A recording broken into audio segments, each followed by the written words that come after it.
Diálogo transdisciplinario El Esequibo es nuestro. Testimonio del colectivo. Comenzaremos por citar la frase "ahora el pueblo cuenta su historia", palabras que sin duda invitan, convocan a la reconstrucción histórica. ¿Y desde dónde? Desde el nos. Aquí vamos a hacer un paréntesis para describir lo que hago, ya que la virtualidad solo permite que lo pueda narrar.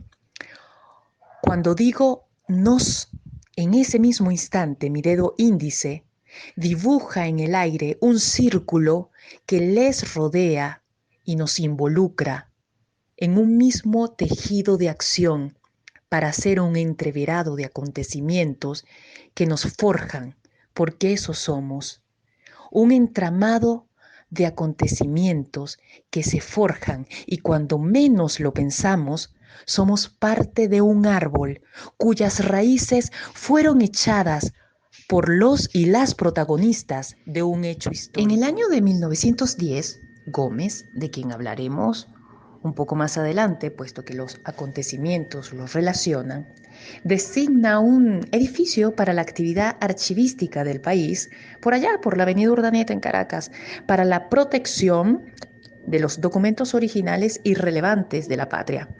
Pero fue después de 96 años, que el 28 de marzo del 2009 se inaugura el Archivo General de la Nación Francisco de Miranda para dignificar el patrimonio histórico del país, donde el principio fundamental era democratizar toda la información histórica, que el pueblo tenga acceso a la información, porque cada generación comienza a hacer su propia historia, a rehacerla, a en el Archivo General de la Nación, que a partir de tantas visitas, tantos encuentros, tantas actividades que como colectivo compartimos en ese recinto, que nos dimos cuenta que la historia no era como nos la sabían. Siempre hemos escuchado que la historia la cuentan los vencedores, pero en esta lucha, en esta batalla que nos convoca por el Esequibo, aún no está escrita. Nosotros venimos de lejos. Esta batalla nuestra es larga.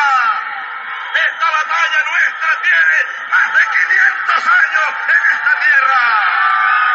Y venimos nosotros de la resistencia aborigen, de la resistencia india, de la resistencia negra, de los explotados, de los dominados de siempre.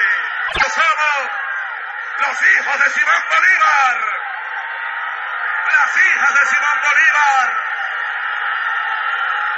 Nosotros somos los patriotas del 5 de julio. Nosotros somos los soldados de José Félix Rivas en la victoria. Un grito, tierra y hombres libres. Los hijos de las cargas de caballería de Maíz Santa y los últimos hombres de a caballo. Y de los Sifontes y de los Cabrera venimos nosotros. Soy hija de padres divorciados y fui criada desde el seno materno. Mi relación con el lado paterno fue un poco distante, pero haciéndole honor al dicho que la sangre llama a la sangre, mi reencuentro con ese vínculo fue a partir de la reconstrucción de la memoria del árbol familiar, tarea que aún seguimos haciendo. Valentina Cabrera Suárez, hija de Valentín Cabrera Salge, nieta de Vinicio Cabrera Sifonte. Por ende, mi tío abuelo es Horacio Cabrera Sifonte, el nieto del general Domingo Antonio Sifonte. Eran unos adelantados a su tiempo. Y sin lugar a duda, Horacio Cabrera Sifontes, mi tío abuelo, lo fue. Todos los Sifontes eran grandes humanistas, estudiosos, revolucionarios, partidarios de la nueva patria que los acogía. Horacio Cabrera Sifontes, quien nace en 1910 y se da muerte trágicamente y lamentablemente en 1995, Fue un gran político, historiador, cineasta, escritor, ganadero. Entre las anécdotas familiares, que muchas están registradas, tenemos cuando fue arrestado en 1931 y es llevado a la Rotunda. Fue a parar a la Rotunda 4 años durante el gobierno de Gómez. Hay registros sobre palabras de Horacio que expresaban un poco su experiencia durante estos años de resistencia y de tortura. Era un calabozo descomunalmente redondo, donde la voz hueca de los carceleros retumbaba con la misma crudeza tenebrosa de los grillos, grillos hasta de 30 kilos que los carceleros atornillaban en los pies de los políticos en rebeldía. Los grillos medievales concebidos para aniquilar a los libres pensadores. Sin lugar a dudas, 4 años en una sórdida celda llamada El Olido. 4 años por estar comprometido con el complot denominado Dancing del Hipódromo, una organización que buscaba la salida democrática del régimen de Gómez. Horacio Cabrera Sifontes fue un perseguido. De Guyana se había ido al Zulia.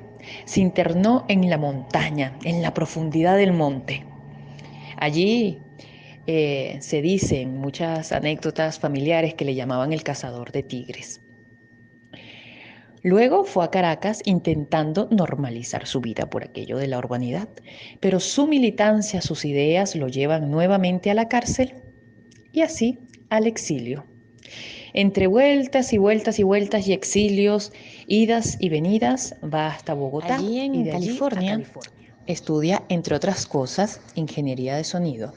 Y en 1940 se vincula con el maestro Rómulo Gallegos y contribuye en la producción de la película del film venezolano que cansado de persecuciones no quería volver a Venezuela.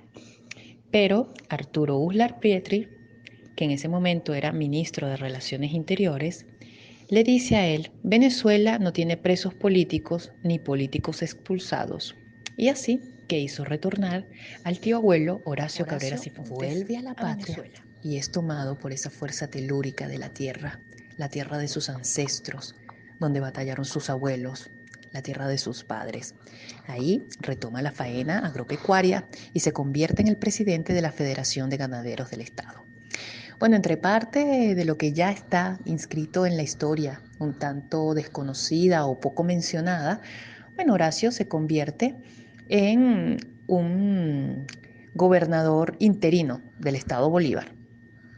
Allí, bueno, entre otras cosas, otras luchas, tenía el decreto por el puente del Estado Bolívar, que al final no se hizo donde él lo había pensado, sino que se hizo en otro lugar, pero fue uno de los impulsores de ese decreto.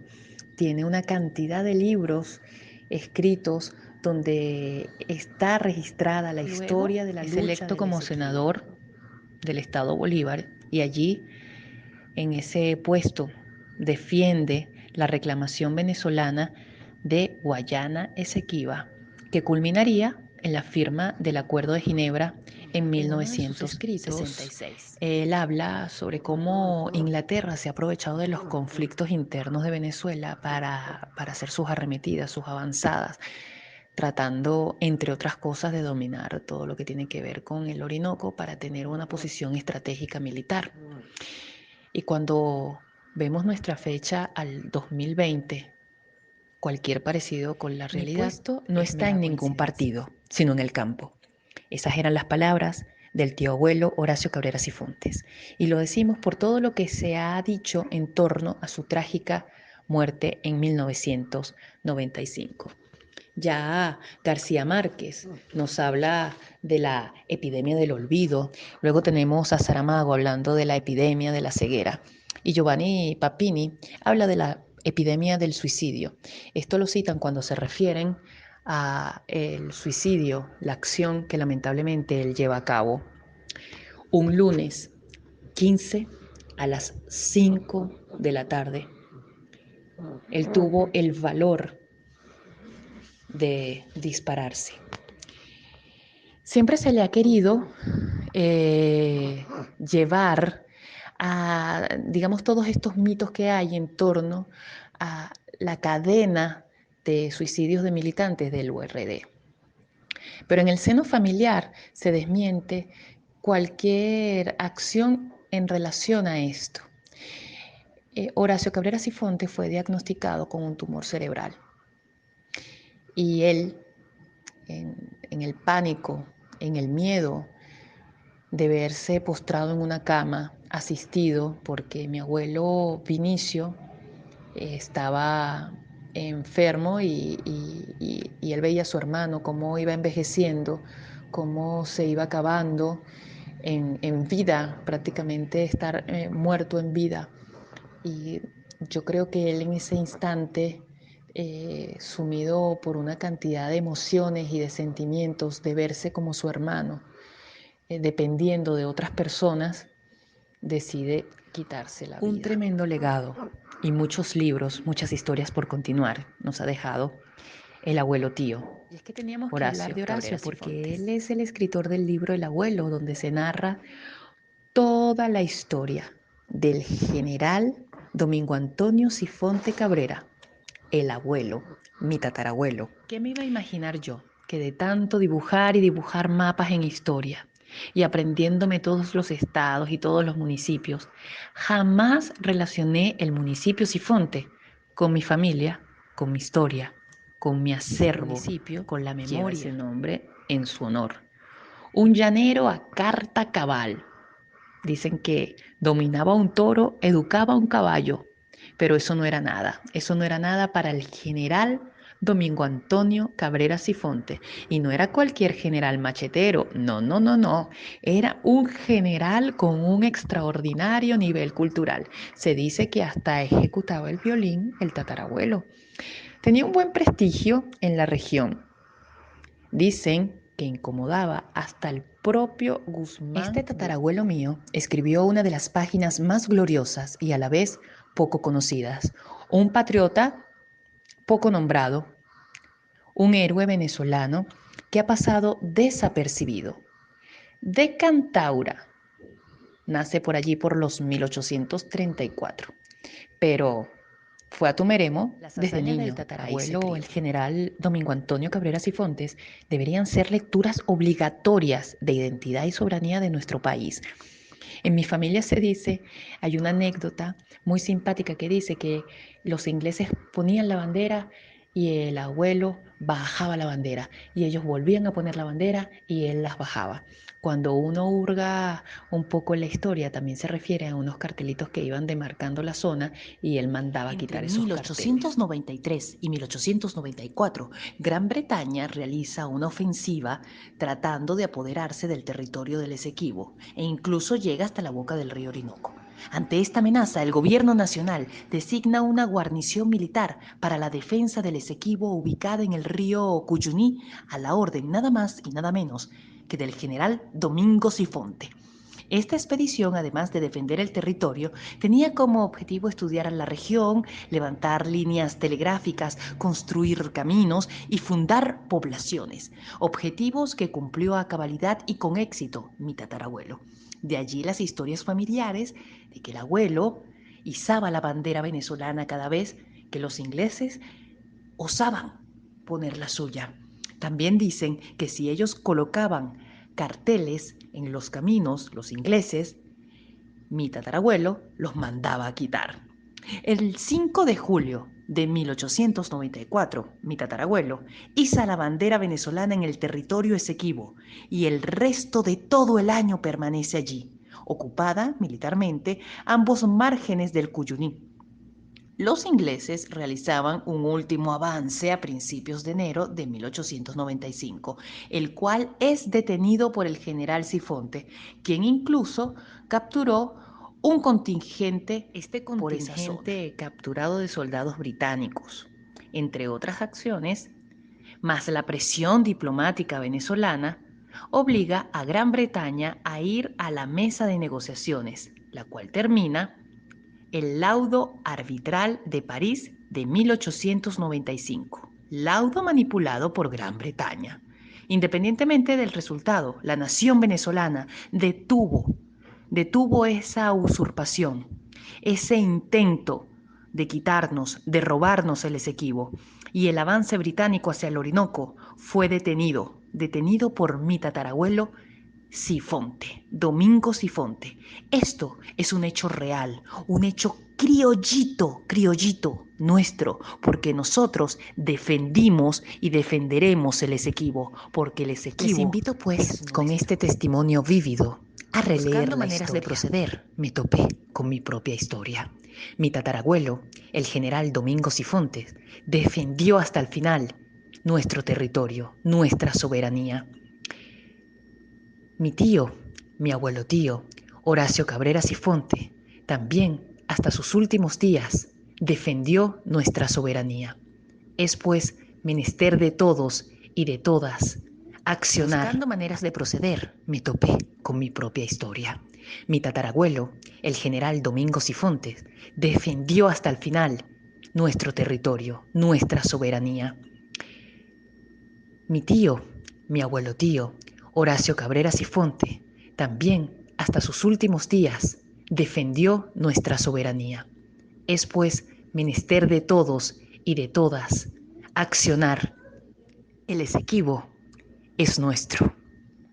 Ya concluida la oratoria, los invitamos a enviar sus preguntas y comentarios para desarrollar la interacción del conversatorio.